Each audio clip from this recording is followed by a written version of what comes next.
Software company Infosys का एक विज्ञापन है। किसी कार्यालय का दृश्य है। बॉस अपने कमरे से निकल रही हैं। एक कर्मचारी को कुछ निर्देश देती हैं।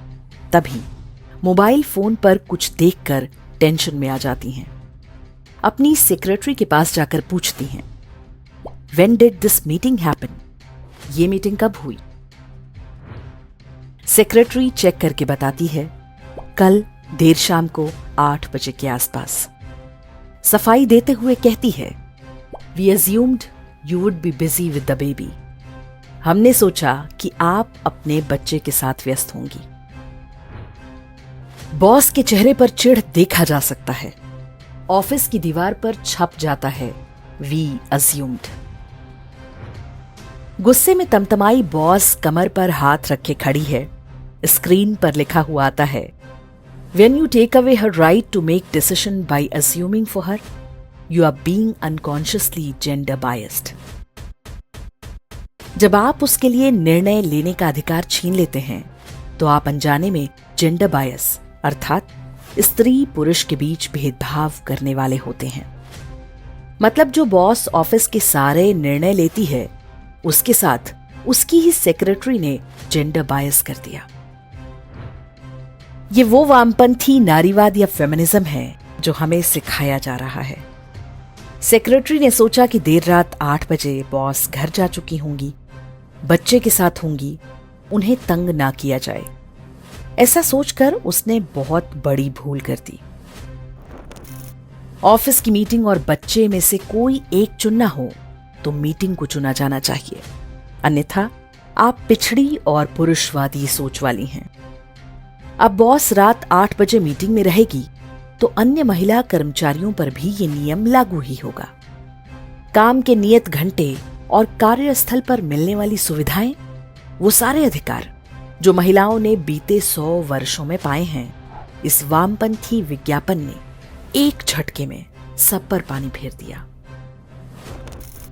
ये विज्ञापन उस इन्फोसिस कंपनी का है जिसके मालिक हैं NR नारायण मूर्ति, वही जिन्होंने कुछ समय पहले बयान दिया था कि लोगों को 8 नहीं बल्कि 12 घंटे की शिफ्ट में काम करना चाहिए, केवल 1 दिन का साप्ताहिक अवकाश मिलना चाहिए। तब उनका भारी विरोध हुआ था। लोगों ने कहा कि 12 घंटे दफ्तर में रहेंगे तो घर परिवार को कब समय देंगे। सॉफ्टवेयर के धंधे से नारायण मूर्ति ने बहुत धन और सम्मान कमाया है, किंतु लगता है वे इतने से संतुष्ट नहीं। वर्ष 2021 में उनके मन में राष्ट्रपति बनने की इच्छा जागृत हुई थी। तब उन्हें राष्ट्रपति पद के लिए सर्वसम्मति उम्मीदवार बनाने की अटकलें मीडिया में प्लांट की गई थी। वो तो हो नहीं पाया। अब सोशल मीडिया पर नया अभियान चल रहा है कि नारायण मूर्ति को भारत रत्न दिया जाना चाहिए। इन्फोसिस भारत की प्रतिष्ठित कंपनियों में से एक है। विश्व भर में उसने भारत का सम्मान बढ़ाया है, लेकिन कंपनी ने देश में जो ठेके लिए, उन सब का हाल आपको भी पता ही होगा। Income tax portal, GST portal, company मामलों के मंत्रालय अर्थात MCA की वेबसाइट और बैंकिंग सॉफ्टवेयर फिनिकल इन्फोसिस की ही देन है। जिन लोगों का इससे लेना देना पड़ता है, उनसे आप स्वयं पूछ सकते हैं कि इन्फोसिस की ये सेवाएं कितनी अच्छी हैं। हम अपनी ओर से कुछ नहीं कहना चाहते। कुछ लोग कहते हैं कि इन्फोसिस ने इन प्रोजेक्ट्स के लिए कम अनुभव वाले सस्ते इंजीनियर भर्ती कर रखे हैं। भारतीय कंपनियों को प्राथमिकता देने की नीति के कारण सरकार के पास सीमित विकल्प हैं। विदेशी कंपनी से कोई प्रतियोगिता नहीं, इसलिए सरकार और जनता परेशान होती है तो हुआ करे। वामपंथी फेमिनिज्म को बढ़ावा देने वाले विज्ञापन के अतिरिक्त भी इन्फोसिस ने ऐसे कई कार्य किए हैं जिनके कारण नारायण मूर्ति को भारत रत्न मिलना चाहिए। वे फोर्ड फाउंडेशन के ट्रस्टी का हिस्सा रहे हैं। फोर्ड फाउंडेशन क्या करती है, ये किसी से छिपा नहीं है। इन्फोसिस कंपनी प्रोपेगेंडा वेबसाइटों जैसे द वायर, स्क्रॉल और ऑल्ट न्यूज को करोड़ों का चंदा देती रही है।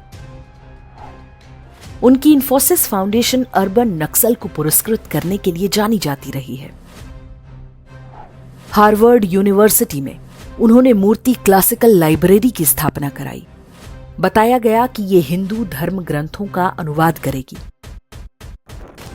शेल्डन पोलक नाम के अमेरिकी प्रोफेसर को इसका प्रमुख बनाया गया, जो हिंदू धर्म के प्रति अपनी घृणा के लिए बदनाम है।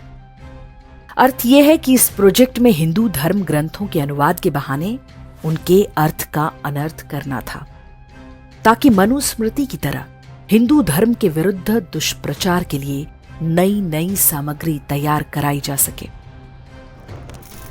नारायण मूर्ति बहुत बुद्धिमान व्यक्ति हैं। इन्फोसिस का विज्ञापन अनायासी नहीं है। जिस आइडिया के लिए नारायण मूर्ति की देश भर में आलोचना हुई, अब वही वोकिज्म की पैकेजिंग में आया है।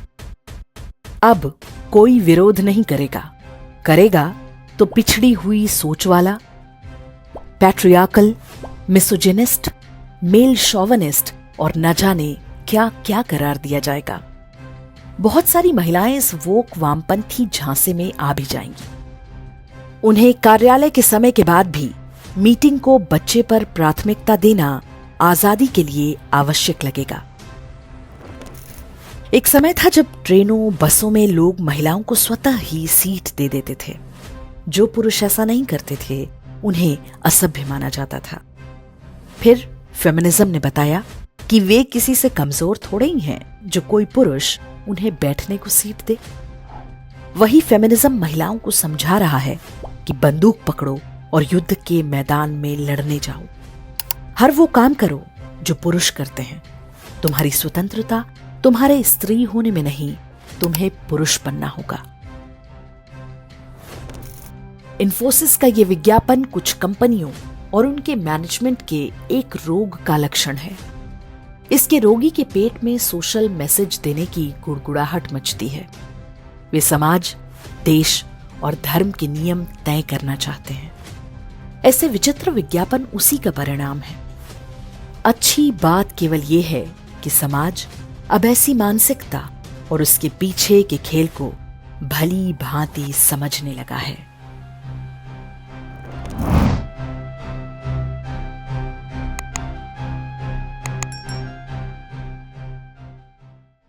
इंडेक्स ऑनलाइन के वीडियो समाज को समर्पित हैं। आप इनको डाउनलोड करके जैसे चाहे वैसे प्रयोग कर सकते हैं।